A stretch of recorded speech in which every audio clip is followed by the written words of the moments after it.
Finally guys म चाहिँ जाजरकोट चुनिचाँदे गाउँपालिका वडा नम्बर 7 र जुम्लाको तातोपानी गाउँपालिका वडा नम्बर 8 को सिमाना नजिक चाँदे हिमालको दो बाटोको जरपाला भन्ने ठाउँ आइसकेको छु।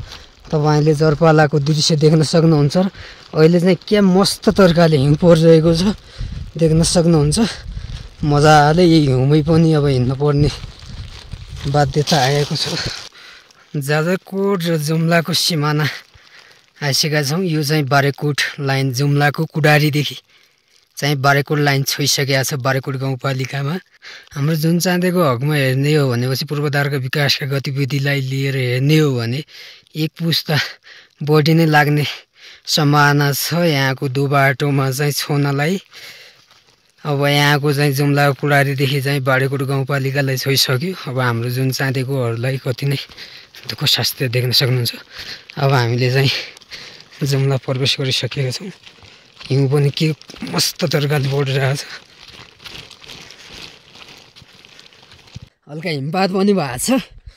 मजाले जुम्लाको सिन यस्तो छ कि देख्नै जस रमाइलो छ, मनोरञ्जन। ल म चाहिँ अब डैँसीलेको लेक नजिक पुगेँ। तपाईँहरूले देख्न सक्नुहुन्छ मजाले रमणीय मनोरञ्जन दृश्य एकदम रमाइलो आउने।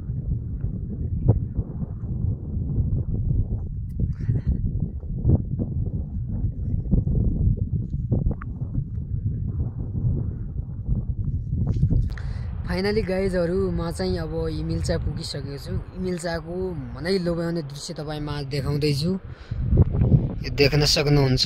वाउ के जबरजस्त भलक। तपाईहरूलाई मन नलाग्दा लाग्दै पनि मन लगाएर एक भलक हेरिदिनु हुनेछ भन्ने पूर्ण अपेक्षा लिएको छु। त्यो सँगसँगै तपाईँहरूलाई यो भलक मन पर्यो भने लाइक सब्स्क्राइब र बेलायकन दबाउन चाहिँ अवश्य नभुल्नु। ल सबैजनालाई नमस्कार। म केशव राउत हाम्रो न्यू भ्लगमा सबैजनालाई स्वागत गर्न चाहन्छु।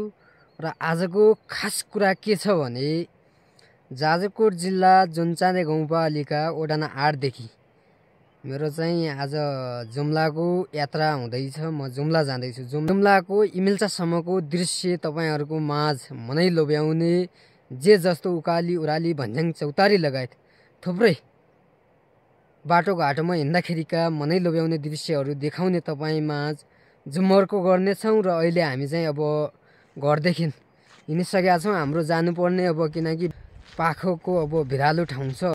ल म जाने बाटोको अवस्था हेर्नुहोस्।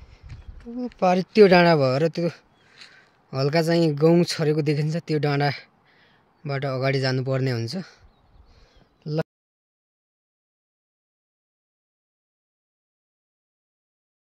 फाइनली हामी अब लत्तडेको डाँडा पुगिसकेका छौँ। अब छिताको गोजाखाङ्गी हुँदै जुर्क भएर जाने हाम्रो यही बाटो हो। तपाईँले देख्न सक्नुहुन्छ यो छिता गोजाखाङ्गे माथि चाहिँ यो लत्तडेको भेट यो अलि रुखहरूले देखिन्न।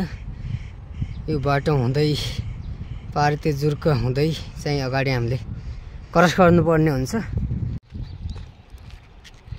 यो छिता गोजाखाङ्गी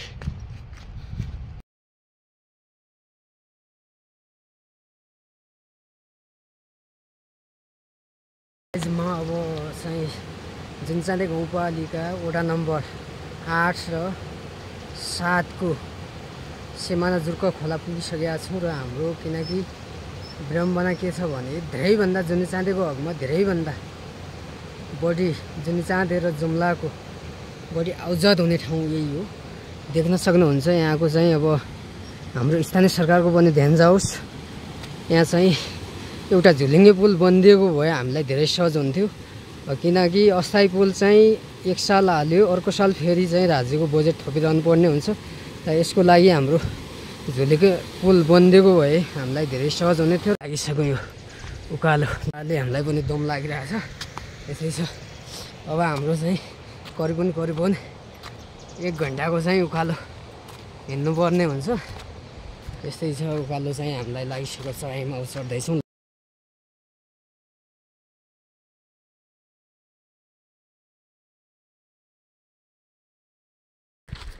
ल म चाहिँ जुनी चाँदीको 7 नम्बर ओडाको छेउमा रहेको ऐनापानी पुगिसकेको छु।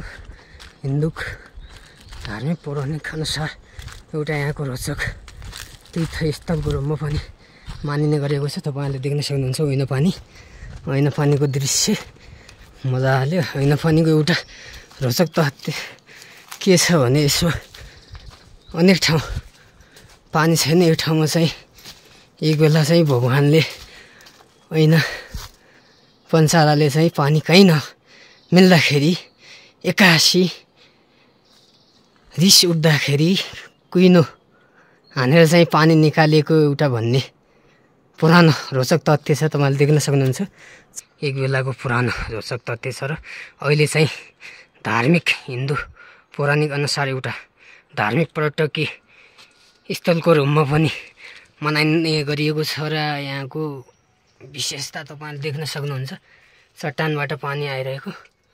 यो पानी चाहिँ यहाँको रोचक तथ्य यो छ। यसलाई चाहिँ अहिले विशेष धार्मिक रूपमा चाहिँ मान्ने गरिएको छ। यहाँको चाहिँ यात्रा धार्मिक यात्रामा आउँदाखेरि यो बाटो भएर आउने जाने गरेको छन्। यो बाटो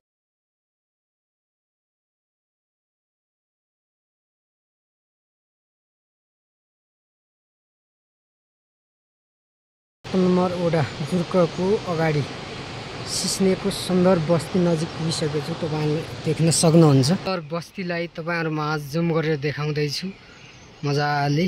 एकदम कति सुन्दरताले भरिपूर्ण छ। तर एउटै अभाव के छ भने यहाँ विकास निकासको धेरै अभाव छ। यो माथि देखिने यो दृश्य थलीको उकालो हो। यो उकालोले त हामीलाई हामी बनाउँछ करिब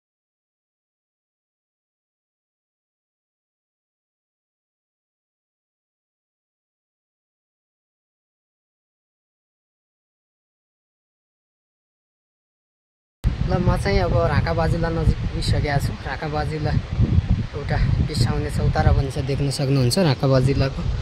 यहाँनिर आउजाउ गर्दाखेरि चाहिँ थकान मेटाएर जाने ठाउँ यहाँनिर बस्ने छ। यहाँदेखि अगाडि हामीले चाहिँ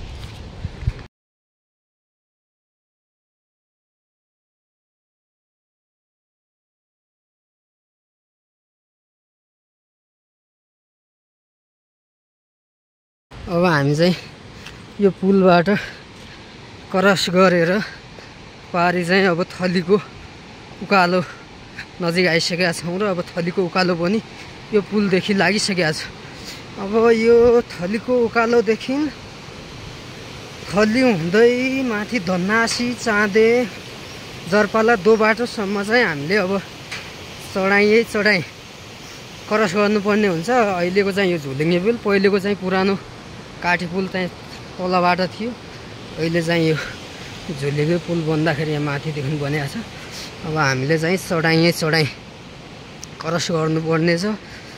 अनि कसैलाई अब चढाइमा धुमसुम लाग्ने मान्छेहरूलाई चाहिँ अब टपी हरेक कुराहरू चाहिँ बोकेर हिँड्नुपर्ने हुन्छ। अब यहाँदेखि करिब 4 घन्टाको बाटो चाहिँ चढाइ छ। अब हिँड्ने मान्छेको लागि, अब हिँड्न नसक्नेहरूको लागि त कमसेकम 1 दिन लाग्छ दो बाटो जानलाई।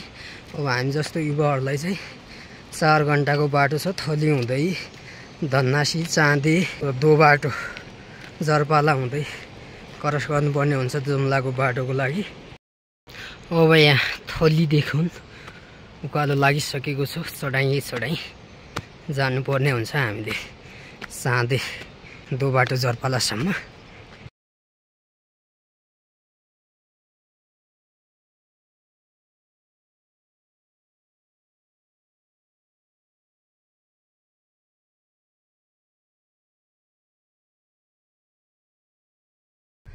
ल म चाहिँ अब थलीको आधा उकालो आइसकेको छु। तर यो उकालोले चाहिँ गर्मी पनि महसुस जानलाई होला जस्तो गराएछ। अनि यो लेकको बाटोहरूमा चाहिँ प्रायः जस्तो के गर्नुपर्छ भने सावधानी नै अपनाउनु पर्ने हुन्छ। लेकको बाटाहरूमा कतिखेर मौसम गडबडी च्यान्जा हुन्छ भन्ने निश्चित हुँदैन लेकहरूको बाटोमा प्रायः जसो। तर आज पनि कहीँ घाम लागिरहेछ, कहीँ बादल लागिरहेछ, तपाईँहरूले देख्न सक्नुहुन्छ। यस्तै छ, मौसम पनि गडबडी नै छ। तर मौसमको बदलाव कतिखेर के हुन्छ कस्तो हुन्छ निषिद्ध हुन्न। यो थलीको उकालो चाहिँ 1-1.5 घन्टाको छ करिबन। आधा उकालो चाहिँ क्रस गरियो अझै।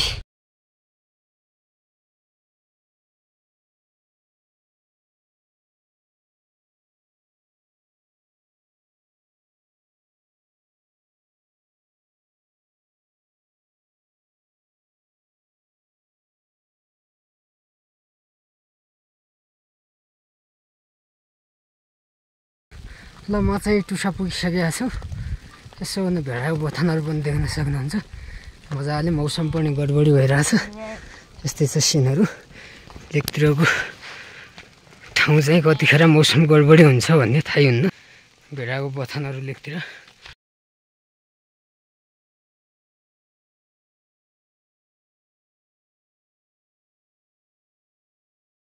ल म चाहिँ धन्नासी आइपुगेँ। धन्नासीको सिन देखाउनको लागि चाहिँ अब मौसम गडबडीको कारण खासै मैले देखाउन सकेन। धन्नासीमा यस्तै छ। अहिले चाहिँ मौसमको चाहिँ बदलावले गर्दाखेरि धन्नासीको सिन देखाउन सकिरहेको छैन।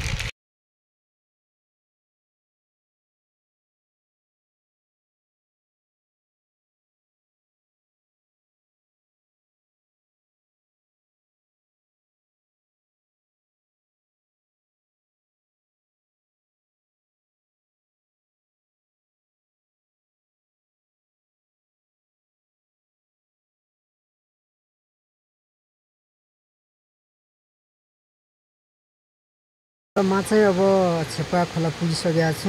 एकछिन अगाडि चाहिँ धन्नासी चाहिँ मौसम गडबडी भएको थियो। त्यसपछि अहिले चाहिँ मौसम अलिकति निकै सुधार आएछ र अब चाहिँ हाम्रो छेपा खोलादेखि माथि चाहिँ चढाइ छ। चाँदे जानको लागि चाहिँ चढाइ क्रस गर्नुपर्ने हुन्छ।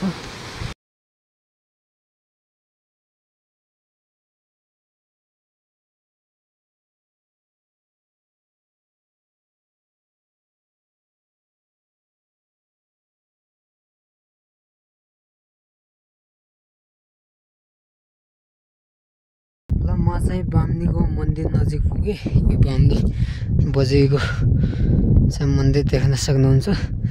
जुनी चाँदेको 11वटै वडाको नाममा परिणत भएर चर्चा र परिचर्चा कमाउन सफल भएको चाँदे हिमालको दृश्य तपाईँमाझ देखाउन असफल भएको छु, किनकि मौसम गडबडीको कारण सफल हुन पुगेको छु र मौसम गडबडीले गर्दाखेरि यो कुहिरोले कतै पनि नदेखिने भएको छ ढाकेर कुहिरोले। फेरि क्षमा चाहन्छु किनकि मौसमले गर्दाखेरि, किनकि सकियो भने यहाँको चाँदे लेकको दृश्य देखाउने एउटा जमर्को गर्ने प्रयास चाहिँ निकै नै ठुलो थियो तर हुन सकेन।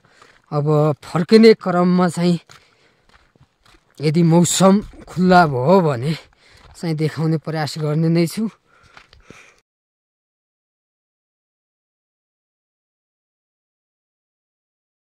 फाइनली गाइज म चाहिँ जाजरकोट जुनी चाँदे गाउँपालिका वडा नम्बर 7 र जुम्लाको तातोपानी गाउँपालिका वडा नम्बर 8 को सिमाना नजिक चाँदे हिमालको दो बाटोको जरपाला भन्ने ठाउँ आइसकेको छु। तपाईँले जरपालाको दृश्य देख्न सक्नुहुन्छ। अहिले चाहिँ क्या मस्त तरिकाले हिउँ परिरहेको छ। मजाले यही हिउँमै पनि अब हिँड्नुपर्ने बाध्यता आएको छ। जाजरकोट र जुम्लाको सिमाना आइसकेका छौँ। यो चाहिँ लाइन जुम्लाको कुडारीदेखि चाहिँ बारेकोट लाइन छोइसकेको छ बारेकोट गाउँपालिकामा।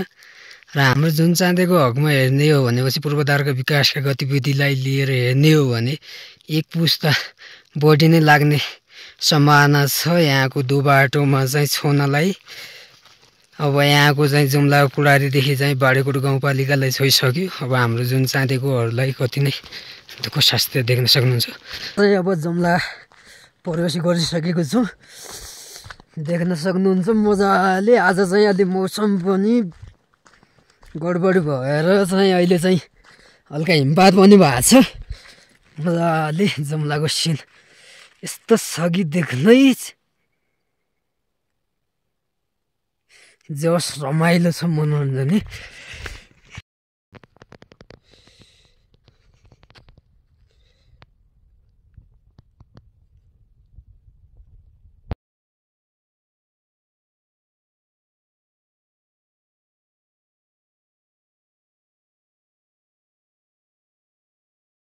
ल म चाहिँ पुगेँ अब नदाई तालको नजार अन्दाज गर्ने ठाउँ नजिक।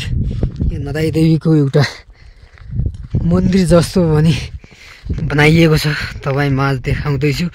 र यहाँदेखि नदाई तालको नजार अन्दाज गर्न मिल्ने भएको कारणले गर्दाखेरि यहाँदेखि पनि दर्शन गर्ने ठाउँ बनाइएको छ। यहाँ नदाई ताल यहाँदेखि खासै देखिन्न, तर यो डाँडो र यही डाँडाको आसनपट्टि यो जो देखिने डाँडाको आसना छ, तर अलिक गहिरो भएको कारणले गर्दाखेरि यहाँदेखि देखिँदैन। यो नदाई ताल भयो। त्योभन्दा उतापट्टि चाहिँ जोगिनी ताल पनि छ र यहाँको रमणीय र मनै लोभ्याउने एउटा धार्मिक पर्यटकीय सम्भावना बोकेको नदाई ताल तपाईँ माझ देखाउँदैछु। यो तपाईँले देख्न सक्नुहुन्छ एउटा धार्मिक महत्त्व बोकेको निकै नै, र यहाँदेखि नजार अन्दाज गर्न मिल्ने भएको कारणले गर्दाखेरि यो चाहिँ ठड्याइएको अनुमान गरिएको छ। यहाँदेखि पनि बुझ्न मिल्छ र यहाँको मनै लोभ्याउने भ्यू पनि देख्न सक्नुहुन्छ। र आगामी दिनमा धार्मिक तीर्थस्थलको सम्भावना धेरै बोकेको नदाई ताल तपाईँ माझ देखाउँदैछु। र यहाँदेखि ताल चाहिँ देखिँदैन, तर गहिरो भएको कारणले गर्दाखेरि यो डाँडा छ, त्यो डाँडाको आसनपट्टि छ। त्योभन्दा पनि उतापट्टि जोगिनी दह पनि छ। यो चाहिँ जम्लादेखि गइरहेछ र दो बाटो भएर दो बाटादेखि बाडेकोट कुसे जाने लाइन भयो। तर हाम्रो जुन चाँदेको चाहिँ पूर्वाधारको विकासको गतिविधि हेर्दाखेरि कहिले चाहिँ दो बाटोमा आउने हो के हुने हो, एक पुस्ताभन्दा पनि ज्यादा नै लाग्छ जस्तो छ हाम्रो जुन चाँदेको पूर्वाधारको विकासको गतिविधि हेर्दाखेरि। त्यही भएर एकदम एक्साइटेड भएको छौँ। तर हामी चाहिँ बाटोमा हिँड्दैछौँ, हिउँ पनि परेर हल्ला बनाइरहेछ। दिदी टोप्ला देख्यो, घर कहाँ हो? टोप्लै हो। यता कहाँ जानु लाग्नु? ए धन्नासी हो कि भेडी गोठालाई कि जडीबुटी हो? मेरो चाहिँ यता जाजरको पर्छ जुन चाँदे गाउँपालिका वडा 8। यो पङ्ग भन्छ त, यो पङ्ग थाहा छैन है? हो त्यही पङ्ग हो। यहाँ चाहिँ सुर्की जानु लाग्छ म। हाम्रो बाटै अब यहीँदेखि हुन्छ, सुर्की जान्छौँ। तलाट बाटै थाहा छैन हामीलाई अब कता। रातेबाट अब गाडीको त्यता लङ बाटो पर्छ त। यहाँदेखि त हामी चाहिँ आजै अब यहाँ आइल्यौँ, उस्तै ताल पढेपछि टोप्लासम्म गइन्छ अहिले। त्यहाँदेखि सुर्की नजिकै त हो, त्यो जानु लाग्छ। ल त होस्।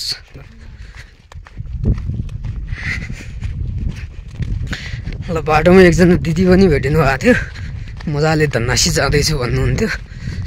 यस्तै छ सिन चाहिँ मस्त एकदम देख्न सक्नुहुन्छ। यहाँको चाहिँ दैसिलिएको मनै लोभ्याउने दृश्य तपाईँ माझ देखाउँदैछौँ।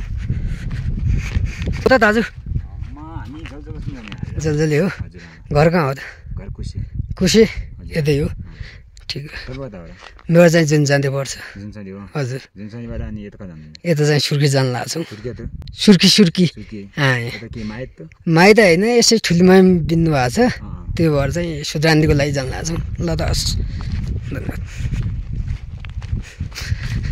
एकदम बाटोमा देखिनु भएको थियो, एउटा दाइसँग कुरा पनि भयो र यहाँको मनै लोभ्याउने रिभ्यू पनि दाइसीको देख्न सक्नुहुन्छ। आजको अलि मौसमको गडबडीको कारणले गर्दाखेरि चाहिँ खासै बिच बाटाका कुनै क्लिपहरू चाहिँ देखाउन चाहिँ अलि हामीलाई समस्या भएको थियो।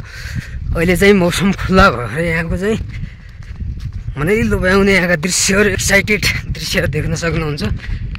हामी चाहिँ यात्राको क्रममै छौँ। कन्फर्म यहाँको डैसिलेको एउटा रेन्जम लेकका हिमाली भेगहरू आइरहेका छन्।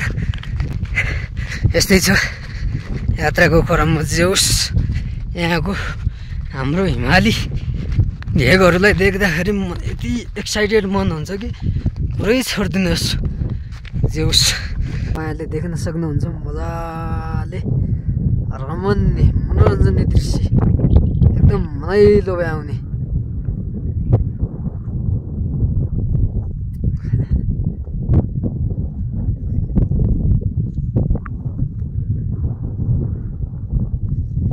पाटनको रमणीय मनै लोभ्याउने दृश्य।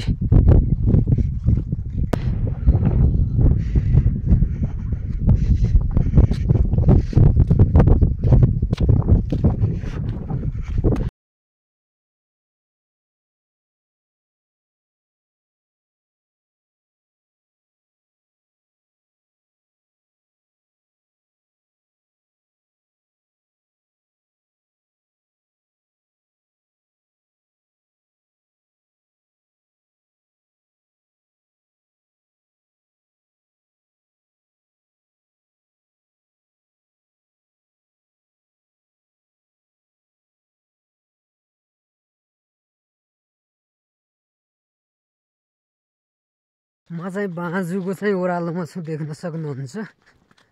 बाँझुको चाहिँ यो ओह्रालो कति लङ्छ भन्ने तपाईँहरूलाई थाहै छ, यो दृश्य मार्फत देखिराख्नु नै हुनेछ। फाइनली गाइजहरू म चाहिँ अब इमिल्चा पुगिसकेको छु। इमिल्चाको मनै लोभ्याउने दृश्य तपाईँमा देखाउँदैछु। जुम्लाको तातोपानी गाउँपालिका वडा नम्बर 8 मा रहेको इमिल्चाको यो सानो मनै लोभ्याउने बस्तीको तपाईँमाझ दृश्य जुम गरेर देखाउँदैछु। यो इमिल्चाको मन्दिर, यहाँ चाहिँ इमिल्चा देवताको बसोबास भएको कारणले गर्दाखेरि यो ठाउँको नाम इमिल्चा रहन गएको खुलासा छ। र सुन्दर बस्तीको मनै लोभ्याउने दृश्य हेरेर तपाईँहरूलाई यो मेरो भ्लग मन पर्यो भने मेरो युट्युब च्यानललाई लाइक, सब्सक्राइब र तपाईँको मनमा लागेको कमेन्टसँगै बेल आइकन थिच्न चाहिँ अवश्य नभुल्नुहोला। हवस् त, धन्यवाद।